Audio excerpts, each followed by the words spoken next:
हरिः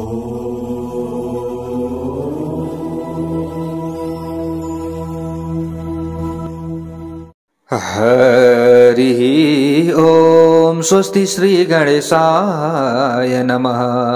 ओम नमो भगवते वासुदेवाय। ओम श्री हरये नमः। कृष्णाय वासुदेवाय हरये परमात्मने प्रणतक्लेशनाशाय गोविन्दाय नमो नमः।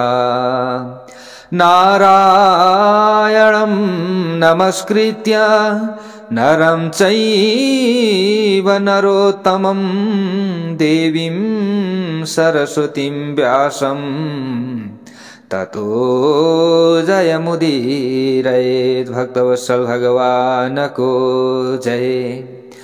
श्री हरिवंश पुराण को जय। समादरणीय वन्दनीय प्यारा प्यारा भक्त सज्जन वृन्द, हजुरहरु समक्ष हामीले श्री हरिवंश पुराण कथा राखिरहेका छौं। हजुरहरुले पनि श्रद्धा भाव भक्ति विश्वासका साथमा श्रवण गरिराख्नु भएको छ।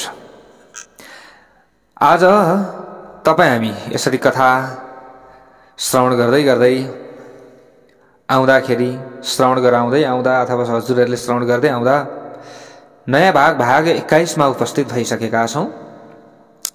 सबैलाई आफ्ना कुल पितृ इष्टदेव देवताको कृपा मिलोस् र हरिवंश पुराण कथाको श्रवणको पुण्य मिलोस्, यही कामना यही प्रार्थना हामी गर्दछौं।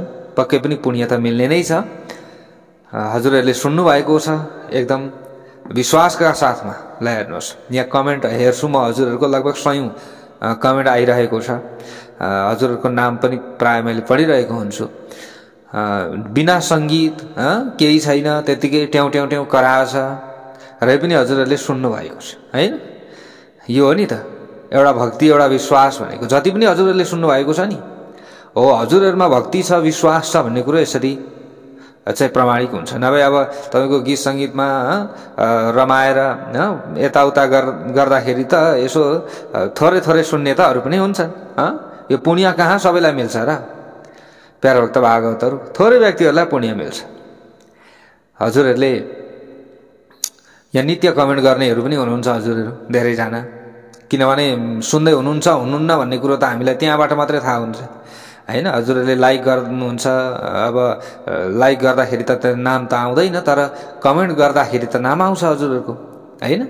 कुरा त्यो भगवानको नाम लेख्नु भएको छ। हो यो हो नि त प्यारा भक्त भागवतहरु।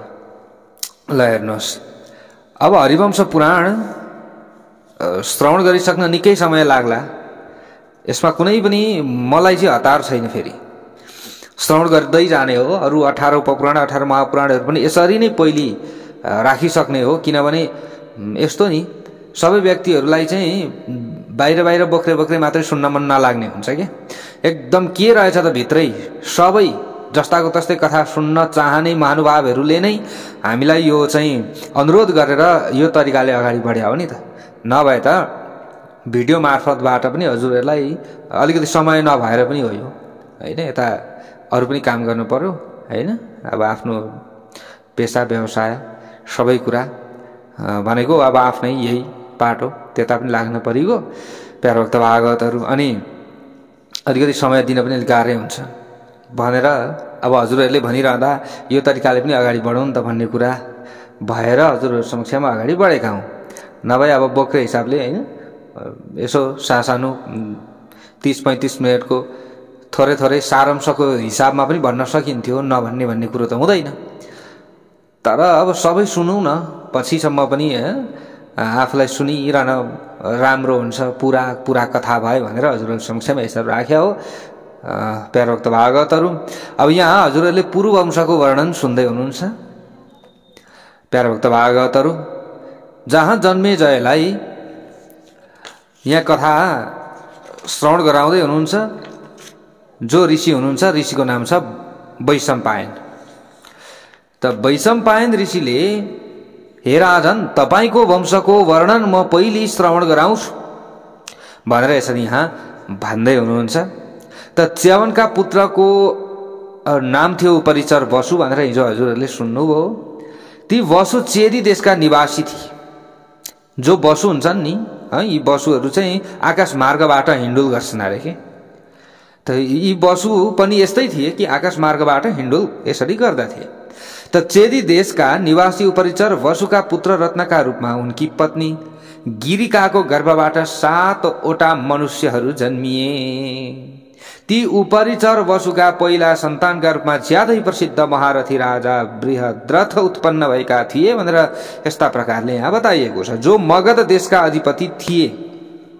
त दोस्रो पुत्रको नाम थियो प्रत्यग्रह, तेस्रो पुत्रको नाम थियो कुश जसलाई मणिवाहन पनि भनिन्थ्यो, चौथोको नाम मारुत, पाँचौंको नाम यदु, छैटौं सर्वोत्कृष्ट पुरुषको नाम मत्स्य रहेको थियो। त सातौं सन्तानको रूपमा एउटी कन्या उत्पन्न भएकी थिइन् जसलाई काली अथवा सत्यवती भनिन्थ्यो। त बृहद्रथका पुत्र रत्नका रूपमा कुशाग्र उत्पन्न भएका थिए। यसरी नै कुशाग्रका पुत्र रत्नका रूपमा वृषभ भए जो विद्वान र ज्यादै शक्तिशाली थिए। त वृषभका पुत्र रत्नका रूपमा धर्मात्मा पुष्पवान उत्पन्न भएका थिए भने पुष्पवानका पुत्र अत्यन्त पराक्रमी राजा सत्यहित उत्पन्न भएका थिए। यसै गरी सत्यहितका पुत्र रत्नका रूपमा धर्मात्मा ऊर्ज उत्पन्न भएका थिए भने ऊर्जका पुत्र रत्नका रूपमा सम्भव उत्पन्न भएका थिए जसलाई बृहद्रथ पनि भनिन्थ्यो भनेर यहाँ बताइएको छ। त सम्भवका पुत्र रत्नका रूपमा राजा जरासन्ध उत्पन्न भएका थिए। यिनी आधा आधा शरीर भएको 2 टुक्राका रूपमा माताहरूका गर्भबाट उत्पन्न भएका थिए भनेर यसरी बताइएको छ। यो हरिवंश पुराणको कथा अनुसार हजुरहरु समक्षमा राखिएको छ। प्यारा भक्त भागवतहरू यी अलग अलग रहेका 2 टुक्राहरूलाई राजा यी टुक्राहरूलाई जो पछि त यी राजा भए नि त जरासन्ध। त जरा नाम भएकी राक्षसी जो थिए यी राक्षसीले जोडेकी थिए यो 2 टुक्रालाई आधा आधा भाग जन्मिएको थियो। त यो खराब हो भनेर लगेर फाल्दिएका थिए। त जरा नाम गरेकी एकजना राक्षसीले त्यो भेटिसकेपछि त्यसलाई जोडी। त जराले सन्धि पारेको अर्थात् जोडेको हुनाले उनको नाम के भयो? जरासन्ध भयो। भक्तवत्सल भगवानको जय जय होस्। जरया सन्धितो यस्मा जरासन्धस् ततः स्मृतः भनेर बताइएको छ। ती अत्यन्त शक्तिशाली जरासन्धले सम्पूर्ण क्षत्रिय समूहलाई पराजित गरेका थिए। त जरासन्धका पुत्र ज्यादै प्रतापशाली सहदेव उत्पन्न भएका थिए। यसरी नै सहदेवका पुत्र कान्ति सम्पन्न महान यशस्वी उदायु नाम गरेका थिए। त उदायुका पुत्रका रूपमा धर्मात्मा स्रोत धर्म उत्पन्न भए जो वैभव सम्पन्न भएर मगध देशमा बस्दथे। त कुरुका जो दोस्रा पुत्र परीक्षितका पुत्र रत्नका रूपमा धर्मात्मा जन्मेजय उत्पन्न भएका थिए भने जन्मेजयका पुत्र रत्नका रूपमा श्रुतसेन, उग्रसेन, भीमसेन उत्पन्न भएका थिए। अब यी 3 जना जो महारथी थिए यी सबै भाग्यशाली राजकुमारहरू एकदम पराक्रमी र शक्तिशाली थिए भनेर यस्ता प्रकारले यहाँ बताइएको छ। र जन्मेजयका 2 पुत्र रत्नका रूपमा सुरथ र मतिमान नाम गरेका यिनीहरू उत्पन्न भएका थिए। त यसै गरी सुरथका अत्यन्त पराक्रमी एउटा पुत्र थिए जसको नाम थियो विदुरथ। त विदुरथका पुत्र रत्नका रूपमा महारथी दोस्रा ऋक्ष उत्पन्न भएका थिए। यिनी दोस्रा राजा ऋक्ष थिए। त्यही ऋक्षको नामबाट प्रख्यात भए यसरी बताइएको छ। त यहाँनिर भन्नुहुन्छ ऋषिले, हे राजन, त तिमीहरूको वंशमा 2 ऋक्ष र 2वटै परीक्षित नाम भएका राजा भइसकेका छन्। त्यसै गरी 3 भीमसेन र 2 जन्मेजय भएका छन्। त द्वितीय ऋक्षका पुत्र रत्नका रूपमा भीमसेन उत्पन्न भए। भीमसेनका पुत्र रत्नका रूपमा प्रतीप उत्पन्न भएका थिए। प्रतीपका पुत्र रत्नका रूपमा शन्तनु, देवापित अनि वाल्लिक उत्पन्न भएका थिए। यिनीहरू 3वटै महारथी वीर थिए भनेर बताइएको छ। यहाँ बताइएको छ यो शन्तनुको वंश जसमा तिम्रो जन्म भएको छ। हे राजन, वाल्लिकका राज्य सप्तबाह्य अर्थात् मन्त्री आदि 7 अङ्गहरूद्वारा सञ्चालित हुन योग्य थियो यसरी बताइएको छ। त वाल्लिकका पुत्र रत्नका रूपमा महान यशस्वी सोमदत्त उत्पन्न भए भने सोमदत्तका 3 पुत्र रत्नका रूपमा भूरि, भूरिश्रवा र सल उत्पन्न भएका थिए। त देवापी चाहिँ देवताहरूका उपाध्याय भनेको चाहिँ वेद वेदाङ्ग पढाउने गुरु अथवा आचार्यलाई उपाध्याय भनिन्छ प्यारा भक्त भागवतहरू। त यसरी उपाध्याय आचार्य मुनि थिए। त उनलाई महात्मा च्यवनले आफ्नो अत्यन्त प्रिय पुत्र बनाएका थिए यसरी बताइएको छ। त राजा शन्तनुले कौरव वंशको भार वहन गरेका थिए भनेको त्यो जो कौरव वंशको चाहिँ जिम्मेवारी उनको काँधमा थियो। अब शन्तनुका वंशका विषयमा यहाँ अगाडि गएर भन्नुहुन्छ, जसमा हे जन्मेजय तिम्रो जन्म भएको थियो भनेर ऋषि भन्नुहुन्छ। त यहाँनेरि ती अत्यन्त प्रभावशाली राजा शन्तनुका पुत्र रत्नका रूपमा गंगाजीका गर्भबाट देवव्रत उत्पन्न भएका थिए, जसलाई भीष्म पितामह पनि भनिन्छ। हजुरहरूले यो कथा सुन्नु भएको छ। यिनै देवव्रत भीष्मका नामबाट प्रख्यात भएका थिए, जो पाण्डवहरूका पितामह अर्थात् हजुरबुवा थिए। राजा शन्तनुका अत्यन्त प्रिय पुत्र रत्नका रूपमा दोस्री पत्नी काली अर्थात् सत्यवतीका गर्भबाट विचित्र विद्य उत्पन्न भएका थिए, जो पाप शून्य धर्मात्मा थिए। त विचित्र विद्यको क्षेत्र अर्थात् उनकी पत्नीहरूका गर्भबाट श्रीकृष्ण द्वैपायन वेदव्यासजीले धृतराष्ट्र पाण्डु र विदुरलाई उत्पन्न गराउनु भएको थियो। भक्तवत्सल भगवानको जय जय होस्। त यसै गरी धृतराष्ट्रले गान्धारीका गर्भबाट 100 पुत्र उत्पन्न गराएका थिए। तिनीहरू सबैमा दुर्योधन श्रेष्ठ र प्रभावशाली थिए यसरी बताइएको छ। यसरी नै पाण्डुका पुत्र रत्नका रूपमा धनञ्जय अर्थात् अर्जुन उत्पन्न भएका थिए। त धनञ्जयका पुत्र रत्नका रूपमा उनकी पत्नी सुभद्राका गर्भबाट अभिमन्यु उत्पन्न भएका थिए। अभिमन्युका पुत्र रत्नका रूपमा परीक्षित उत्पन्न भए, जो तिम्रा पिता थिए भनेर यसरी यहाँ ऋषिले भन्नुभएको छ। हे जन्मेजय, यहाँ भन्नुहुन्छ ऋषिले, यहाँसम्म मैले तिमीलाई पौरव वंशका जो विषयमा वर्णन गरिदिएँ बाबु, जुन वंशमा तिम्रो जन्म भएको छ। अब म तिमीलाई तुर्वसु द्रुयु यदु र अनुका वंशका सम्बन्धमा बताइदिन्छु। ध्यानपूर्वक सुन। तुर्वसुका पुत्र रत्नका रूपमा बन्नी उत्पन्न भए भने बन्नीका पुत्र रत्नका रूपमा गोभानु उत्पन्न भएका थिए। यसरी नै गोभानुका पुत्र रत्नका रूपमा राजा त्रैसानु उत्पन्न भए, जो कहिल्यै पराजित हुँदैन थिए, त्यस्ता बलशाली थिए के यिनी। त यसै गरी त्रैसानुका पुत्र रत्नका रूपमा करन्धम उत्पन्न भएका थिए भने करन्धमका पुत्र रत्नका रूपमा मरुत उत्पन्न भएका थिए। आविक्षितका पुत्र रत्नका रूपमा उत्पन्न भएका राजा मरुत अर्कै हुन् यसरी यहाँनिर बताइएको छ। त भन्नुहुन्छ तिमीलाई उनको परिचय दिइसकेको छ जो अगाडि थिए मरुत। त यी करन्धमका पुत्र रत्नका रूपमा उत्पन्न भएका राजा मरुत त पुत्रविहीन थिए, कोही पनि सन्तान भएनन्। ल हेर्नुहोस्, त यिनले ठुला ठुला यज्ञहरू गर्दथे। त तिनीहरूमा प्रशस्त दक्षिणाहरू पनि दिने गर्दथे यज्ञ लगाउँदाखेरि ब्राह्मणहरूलाई। त उनकी एउटी पुत्री थिइन् जसको नाम सम्मता रहेको थियो, छोरो भने थिएन। त उनले आफ्नी ती कन्या नै दानका रूपमा महात्मा सम्वर्तलाई दिएका थिए। त त्यसपछि महात्मा सम्वर्तले दुष्यन्तका पितालाई ती कन्या समर्पित गरिदिए। उनको सहवासबाट सम्मताले पूर्ववंशी दुष्यन्तलाई पुत्रका रूपमा जन्म दिइन्। भक्तवत्सल भगवानको जय जय होस्। ती दुष्यन्त एकदम निष्पाप राजा थिए यसरी बताइएको छ। कुनै पनि पाप थिएन। दुष्यन्तम पौरवम चापी लेभे पुत्र मकलमसम यसरी बताइएको छ। हे राजन, यसरी आफ्ना पुत्रहरूलाई आफ्नो वृद्धावस्था दिनका लागि आग्रह गर्दाका समयमा ययातिले जुन श्राप दिएका थिए, यो कथा हजुरले अगाडि यो प्रसङ्ग सुन्नु भएको थियो। त्यसै अनुसार तुर्वसुको वंश समाप्त भएर पौरव वंशमा विलीन भएपछि गएर त दुष्यन्तका पुत्र रत्नका रूपमा शकुन्तला भन्दा अलग रानीका गर्भबाट राजा करुत्थाम उत्पन्न भएका थिए भने करुत्थामका पुत्र रत्नका रूपमा आक्रीड उत्पन्न भए।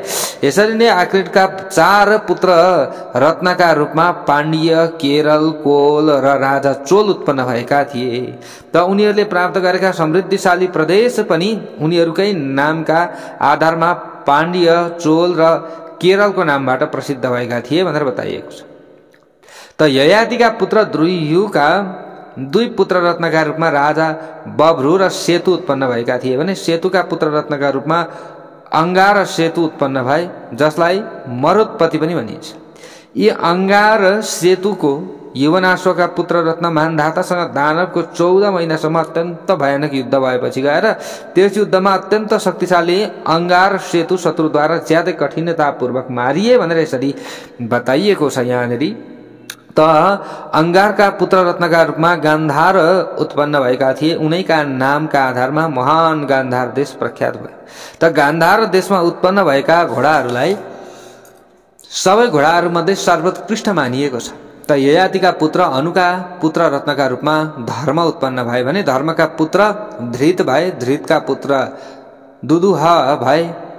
र यसरी नै यहाँ अनुवंशका विषयमा संक्षेपमा यहाँ बताउनु भयो। र अब ययातिका जेठा छोरा जो परम तेजस्वी यदु थिए, यदुका वंशका विषयमा क्रमबद्ध रूपमा अगाडि गएर वर्णन गर्नुहुन्छ। वैशम्पायन ऋषि भन्नुहुन्छ बभूवुस्तु यदोः पुत्राः पञ्च देशसुतोपमाः सहस्रदः पयोदश्च क्रोष्टा नीलुञ्जिकस्तथा। हे जनमेजय, यदुका देवताको जस्तै उपमा भएका 5 पुत्र रत्नका रूपमा क्रमशः सहस्रद, पयोद, क्रोष्टा, नील र अंचिक उत्पन्न भए। हे राजन, यसै गरी सहस्रदका ती पुत्र रत्नका रूपमा परम धार्मिक हय र अणुहय उत्पन्न भएका थिए। यसरी नै हयका पुत्र रत्नका रूपमा धर्मनेत्र उत्पन्न भए। धर्मनेत्रका पुत्र रत्नका रूपमा कार्त उत्पन्न भए। कार्तका पुत्र रत्नका रूपमा साहञ्ज उत्पन्न भए। राजा साहञ्जले साहञ्जनी नाम भएको नगरको स्थापना गरे। त साहञ्जका पुत्र रत्नका रूपमा महिष्मान उत्पन्न भएका थिए। त जसले हे माहिष्मती नाम भएको नगर स्थापना गरेका थिए। यसरी बताइएको छ। त महिष्मानका पुत्र रत्नका रूपमा अत्यन्त पराक्रमी भद्रश्रेणीय उत्पन्न भएका थिए, जसलाई वाराणसीपुरको अधिपति बताइएको छ। यहाँ भन्नुहुन्छ अगाडि गएर वैशम्पायन ऋषि, हे राजन, भद्र श्रेणीका विषयमा यसभन्दा पहिले नै मैले बताइसकेको छु। भद्र श्रेणीका पुत्र रत्नका रूपमा दुर्दम उत्पन्न भएका थिए, जो सम्पूर्ण पृथ्वीमा ज्यादै प्रख्यात भएका राजा थिए।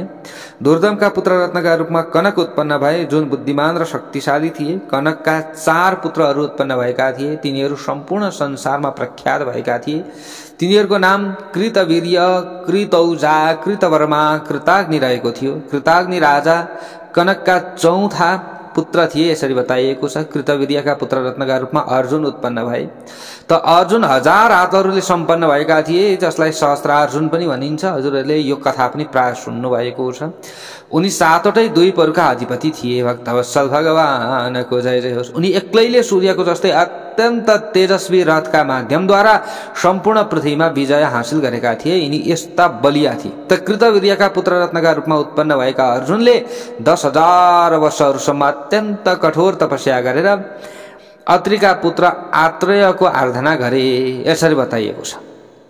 त अत्रिका पुत्र जो दत्तात्रेय भनौँ अथवा आत्रेय भन्दा पनि अत्रि को पुत्र चाहिँ आत्रेय पनि भनिन्छ। यहाँ दत्तात्रेयको बारेमा बताइएको छ। त दत्तात्रेयले उनलाई अत्यन्त तेजस्वी 4वटा वरदान दिनुभएको थियो।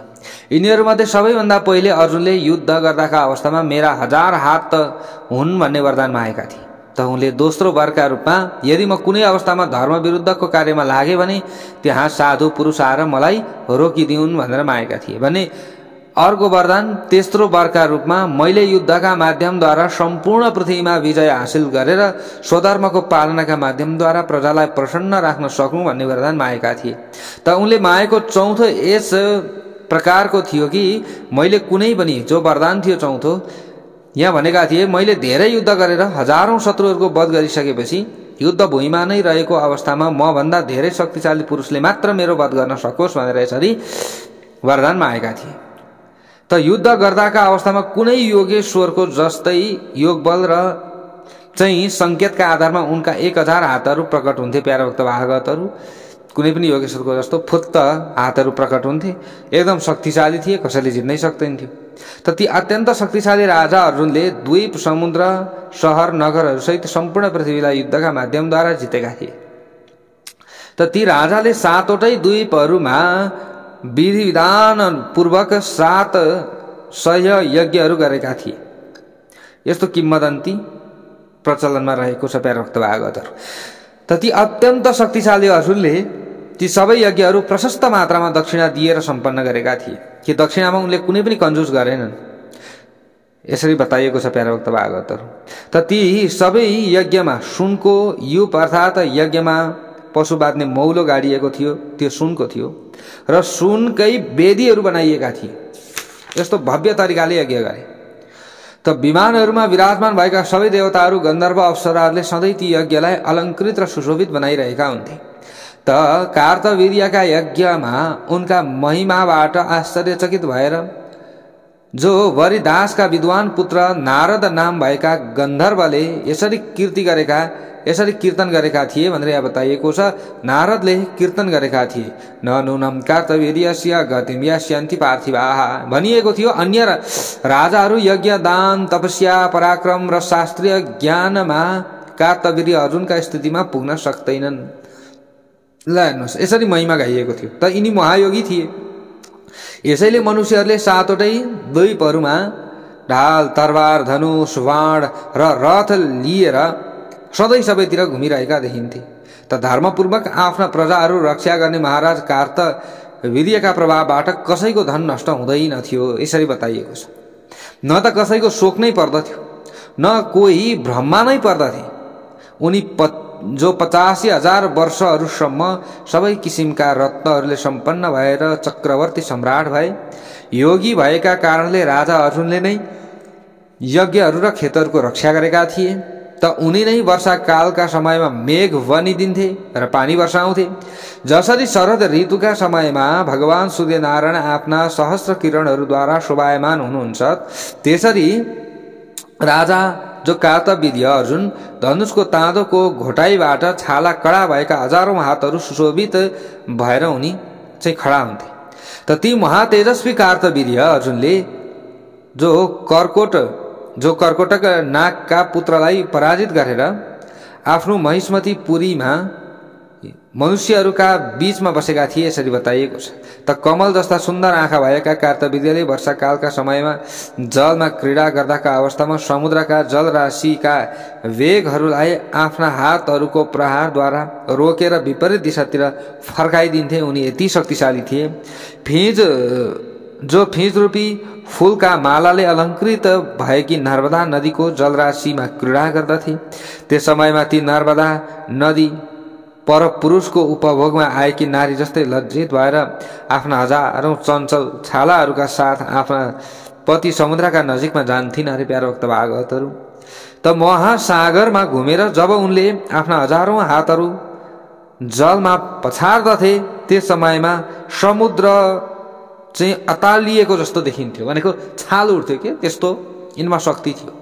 त पाताल निवासी महादैत्य निचेष्ट भएका कारण लुप्त थिए अरे त्यो समयमा। जब राजा कार्तवीर्य अर्जुन आफ्ना हजारौं हातहरूद्वारा समुद्रलाई मथ्न थाल्दथे नि, त्यस समयमा त्यसमा उठिरहेका चञ्चल छालाहरू पूर्ण रूपमा नष्ट हुन्थे। त ठुला ठुला व्हेल, माछा आदि जो जलमा हुने ठुल्ठुला माछाहरू, निवास गर्ने जुन जन्तुहरू छटपटाउन थाल्थे त्यतिखेर।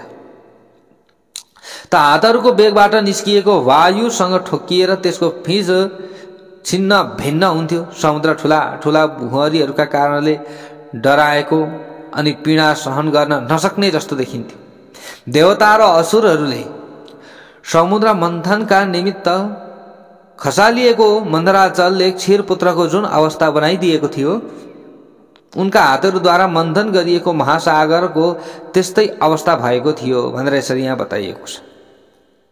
त त्यस समयमा मन्दराचलद्वारा गरिएको समुद्र मन्थनको आशंकाबाट आश्चर्यचकित भएका र अमृतको उत्पत्तिको शङ्काले भयभीत भएका ठुला ठुला नागहरू प्रवाहबाट उफ्रिएर हेर्दथे अरे र भयानक राजा कार्तवीर्यमा दृष्टि पार्न साथै टाउको निहुर्याएर ढुङ्गा जस्तै निश्चेष्ट हुन्थ्यो। कसैले पनि शिर ठाडो बनाएर हेर्न सक्दैन थियो यसको मतलब कार्तवीर्यलाई। त केराको बगैँचा हल्लिन थाल्दछ।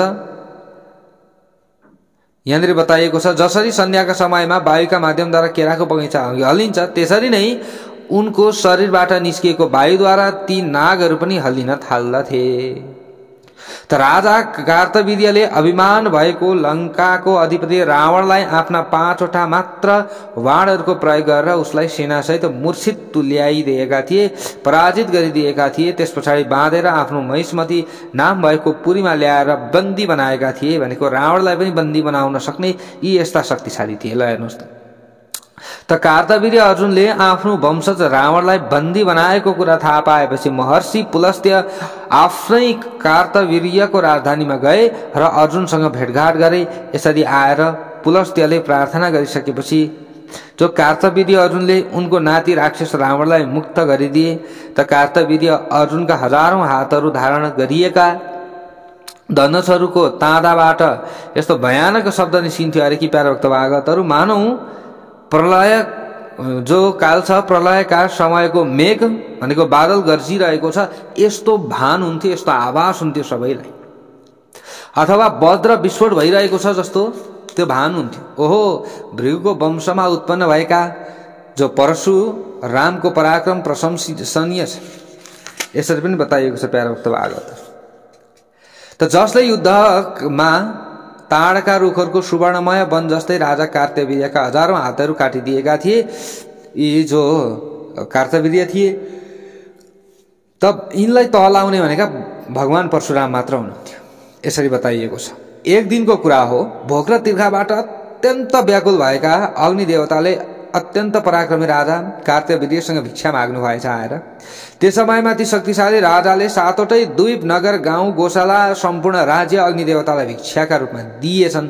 त त्यस पछाडि अग्निदेवता सबैतिर प्रज्वलित हुन थाल्नुभयो र असल पुरुष महात्मा कार्तवीर्यका प्रभावद्वारा सबै पर्वतहरू, वनहरूलाई जलाउन थाल्नुभयो। त कार्तवीर्यको सहयोग प्राप्त गरेका कारणले अग्निदेवताले अन्य साधारण वनहरूलाई जस्तै वरुणका पुत्रको अत्यन्त रमणीय आश्रमलाई पनि शून्य अवस्थामा रहेको पाएर डराउँदै डराउँदै जलाइदिनु भयो। यसरी बताइएको छ। त प्राचीन कालमा वरुणले अत्यन्त तेजस्वी सर्वश्रेष्ठ महर्षिलाई जुन आफ्ना पुत्र रत्नका रूपमा प्राप्त गरेका थिए, उनको नाम थियो वशिष्ठ। त उनी ज्यादै एकदम धर्मात्मा थिए। महर्षि वशिष्ठ आपवका नामबाट पनि विख्यात थिए। त महर्षि वशिष्ठको शून्य अवस्थामा रहेको आश्रम जलाइदिएका थिए, यसरी बताइएको छ। यसैले ती ज्यादै ऐश्वर्यशाली आवापले अत्यन्त क्रोधित भएर जो कार्तवीर्य अर्जुनलाई श्राप दिँदै भन्नुभएछ, हे हैया, तिमीले मेरो यो अत्यन्त रमणीय वन नष्ट पनि गराइदियौ। यसैले तिमीद्वारा जुन विश्व विजय आदि यस प्राप्त हुने किसिमको जति पनि ज्यादै कठिन कर्म भएको छ, त्यसलाई अर्को वीरले तिमीलाई पराजित गरेर नष्ट गरिदिनेछ। भक्तवत्सल भगवानको जय जय होस्। जमदग्निका अत्यन्त प्रतापी पुत्र महाबाहु परशुराम बलवान र तपस्वी ब्राह्मण हुन्। ती भृगुको वंशमा उत्पन्न भएका वीरले तिमीलाई बलपूर्वक पराजित गर्नेछन् र मथ्नेछन् र तिम्रा यी हजारौं हातहरू काटिदिनेछन्, तिम्रो पनि वध गरिदिनेछन्, अर्थात् तिमीलाई मारिदिनेछन् भनेर यसरी बताइदिए। त वैशम्पायन ऋषि भन्नुहुन्छ, अनष्ट द्रव्यतायस्य बहुवा मित्र कर्षणः। धार्मिक विधि अनुसार आफ्ना प्रजाहरूको रक्षा पालन पोषण गर्ने जिम्मा राजाको हुन्छ। त राजा कार्तवीर्यको प्रभावले गर्दा उनको राज्यमा कसैको धन सम्पत्ति अथवा अन्य कुनै वस्तु नष्ट हुँदैन थियो। यसरी बताइएको छ। चोरी लाग्दैन थियो, कसैलाई दिनु पर्दैन थियो, सबै राजाले आफै दान धर्म गर्थे। हे कुरुवंशी राजन, वशिष्ठ मुनिका श्रापका कारणले गर्दा मात्र परशुरामका हातबाट ती अत्यन्त पराक्रमी कार्तवीर्यको मृत्यु भएको थियो भनेर यसरी यहाँ बताइदिनु भयो। उनी स्वयंले पहिले यस किसिमको वरदानमा आएका थिए। ती ज्यादै शक्तिशाली महात्मा कार्तवीर्यका 100 छोराहरू थिए, तर तिनीहरूमध्ये 5वटा मात्र जीवित अवस्थामा रहेका थिए। तिनीहरू पनि शस्त्र अस्त्रका ज्ञाता थिए। त ज्यादै बलवान, शूरवीर, धर्मात्मा र यशस्वी थिए। त तिनीहरूको नाम शूरसेन, शूर, धृष्ट, कृष्ण र जयध्वज रहेको थियो। त तिनीहरूमध्ये जयध्वज अवन्ती नाम भएको देशका राजा थिए। राजा कार्तवीर्यका यी सबै छोराहरू ज्यादै बलवान र महारथी थिए। जयध्वजका पुत्र रत्नका रूपमा अत्यन्त शक्तिशाली तालजङ्घ उत्पन्न भएपछि गएर यसरी बताइएको छ। तालजङ्घका 100 छोराहरू थिए जुन तालजङ्घका नामबाटै प्रख्यात भएका थिए। यहाँ भनिएको छ, ज्यादै दयालु स्वभाव भएका हयको कुलमा वितिहोत्र, सुजात, भोज अनि अवन्ती, तौण्डिकेर अनि तालजङ्घ अनि भरत जस्ता क्षत्रियहरूको समुदाय उत्पन्न भयो यसरी बताइएको छ। यिनीहरूको संख्या अत्यन्त धेरै भएकाले यिनीहरूलाई अलग अलग नामबाट सम्बोधन पनि गरिएको छैन यसरी बताइएको छ। हे राजन, वृष जस्ता धेरै पुण्यात्मा यादव यो पृथ्वीमा उत्पन्न भएका थिए। तिनीहरूमध्ये वृष वंश प्रवर्तक भए त वृषका पुत्र रत्नका रूपमा मधु भए। मधुका 100 पुत्रहरू भए जसले वृष्णि वंश चलाएका थिए। त वृषणबाट जुन वंश परम्परा चल्यो त्यस अन्तर्गत रहेका सबै क्षत्रियहरू वृष्णिका नामबाट प्रख्यात भए। भक्तवत्सल भगवानको जय जय होस्। त यसरी यदुको नामका आधारमा त्यस वंशमा उत्पन्न भएका व्यक्तिहरू यादव कहलिए भने अगाडि उत्पन्न हुने हयको वंशलाई हय्य भनिनेछ भनेर यहाँ बताइएको छ। यहाँ जसले प्रत्येक दिन कार्तवीर्य अर्जुनका जन्म वृत्तान्तका विषयमा कीर्तन गर्दछ अथवा यी कथाहरू सुन्दछ उसको धनको विनाश हुँदैन भनेर यसरी बताइएको छ। उसले हराएको वस्तु फिर्ता पाउन सक्ने अथवा हराएको वस्तु पाउन सक्ने ज्यादै सम्भावना रहन्छ। यसरी यी विश्वमा प्रख्यात भएका वीर ययातिका पुत्रहरूका 5वटा वंशका विषयमा वर्णन गरिएको छ। जसरी 5वटै भूतहरूले स्थावर जङ्गम प्राणीहरूको शरीर धारण गर्दछन् त्यसरी नै यी 5वटा वंशहरूले सबै लोकहरूलाई धारण गर्दछन्। यी 5वटै वंशहरूको सृष्टिका विषयमा सुनिसकेपछि राजा धर्म र अर्थ तत्त्वको ज्ञाता हुन्छ यसरी बताइएको छ। आफ्ना सबै इन्द्रियहरूलाई आफ्नो नियन्त्रणमा राख्न सफल हुन्छ। हे भरत वंशी जन्मेजय, यी 5वटै वंशका विषयमा सुनेर त्यसलाई आत्मसात गर्ने मनुष्यले यस जगतमा आयु, कीर्ति, पुत्र, ऐश्वर्य, भूमि यी 5वटा लोक उपयोगी ज्यादै दुर्लभ वरहरू प्राप्त गर्दछ यसरी बताइएको छ। भनेको यो वरदान प्राप्त गर्दछ। हे राजन, जब यहाँ बताइएको छ कि यहाँ भन्नुहुन्छ वैशम्पायन ऋषि तिमी ज्यादै उत्तम पुरुषार्थबाट सम्पन्न भएको क्रोष्टु वंशको वर्णन सुन। अब क्रोष्टु वंशका जो वंश प्रवर्तक यज्ञ यज्ञादिका कर्ता र पुण्य कर्म गर्ने स्वभाव भएका थिए उनको यो वंशका विषयमा श्रद्धा र भक्तिपूर्वक सुन्ने मनुष्यहरू सबै किसिमका पापहरूबाट मुक्त हुन्छन् भनेर यसरी बताइएको छ। राजा कोष्टु तिनै हुन् जसका कुलमा सर्वव्यापी परब्रह्म परमात्मा श्रीहरिले वृष्णि वंशको गहना भई श्रीकृष्णका रूपमा अवतार लिनुभएको थियो। भक्तवत्सल भगवानको जय जय होस्। भन्नुहुन्छ अगाडि गएर, गान्धारी चैव माद्री च क्रोष्टोर्भार्ये बभूवतु गान्धारी जनयामास निमित्रम महाबलम। हे जन्मेजय, क्रोष्टाका गान्धारी र माद्री नाम भएका 2टी पत्नीहरू थिए। तिनीहरूमध्ये गान्धारीका गर्भबाट ज्यादै शक्तिशाली अनमित्र जन्मिए। यसै गरी क्रोष्टाका पुत्र रत्नका रूपमा माद्रीका गर्भबाट युधाजित र देवमीढुस उत्पन्न भए। वृष्णिहरूका कुलको अभिवृद्धि गराउने उनको वंश 3वटा शाखाहरूमा विभाजित थियो। यसरी नै माद्रीका पुत्र युधाजितका पुत्र रत्नका रूपमा वृष्णि र अन्धक उत्पन्न भए। वृष्णिका पुत्र रत्नका रूपमा स्वफल्क र चित्रक उत्पन्न भए। धर्मात्मा स्वफल्कले जहाँ निवास गर्दथे त्यहाँ रोग व्याधि र अनावृष्टिको डर कहिल्यै पनि हुँदैन थियो यसरी बताइएको छ।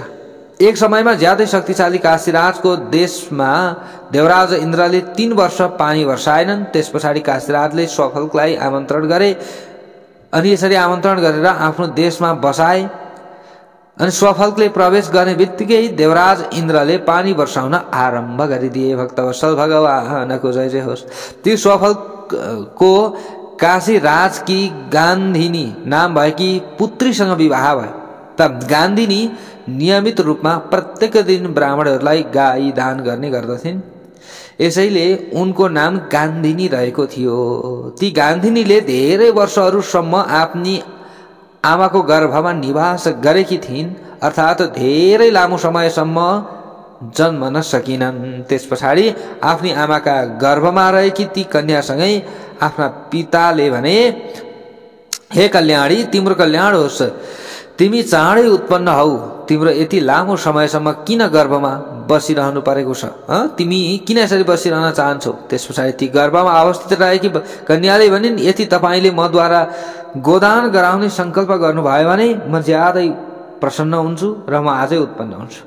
त्यस पछाडि उनका पिताले तथास्तु भनेर उनको मनोकामना परिपूर्ण गरिदिनु भयो। त यिनी सफलका पुत्र रत्नका रूपमा गान्धिनीको गर्भबाट ज्यादै दानवीर यज्ञ यज्ञादि कर्ता धैर्यवान शास्त्रहरूका ज्ञाता अतिथिहरूमा प्रेम भाव राख्ने अनि यस्तै प्रकारले अत्यन्त मात्रामा दक्षिणा दिने अहंकार उत्पन्न, यो चाहिँ यहाँनिर धेरै मात्रामा दक्षिणा दिने अहंकार उत्पन्न नहुने त्यस्ता अक्रूर उत्पन्न भएका थिए, यसरी बताइएको छ। त यसरी नै उपासंग अनि मदगु मृदुर अरिमेजय अनि अविक्षिप अनि उपेक्ष शत्रुघ्न अरिमर्दन सर धर्मधृक यति धर्मा गृध्र भोज अन्धक आवाह र प्रतिवाह नाम भएका अक्रूरका 15 भाइहरू थिए। वराङ्गना नाम भएकी एउटी ज्यादै सुन्दरी कन्या थिइन्, यी बहिनीका रूपमा उत्पन्न भएकी थिइन्, यसरी बताइएको छ। त कुरु वंशमा उत्पन्न भएका जन्मेजय ज्यादै सुन्दर अङ्गहरू भएकी उग्रसेनका गर्भबाट यी अक्रूर जीका पुत्र रत्नका रूपमा देवताहरूको ज्यादै कान्ति भएका प्रसेन, यस्तै प्रकारले उपदेव नाम भएका 2वटा पुत्रहरू उत्पन्न भए। भक्तवत्सल भगवानको जय जय होस्, यसरी बताइएको छ। त यसरी अक्रूर जी को जन्म भएको थियो भन्ने सम्मको जो कथा थियो त्यो भाग आज हजुर समक्षमा राखियो। अब यहाँबाट उता भोलि हजुरहरूले श्रवण गर्न पाउनुहुनेछ। भक्तवत्सल भगवानको जय जय।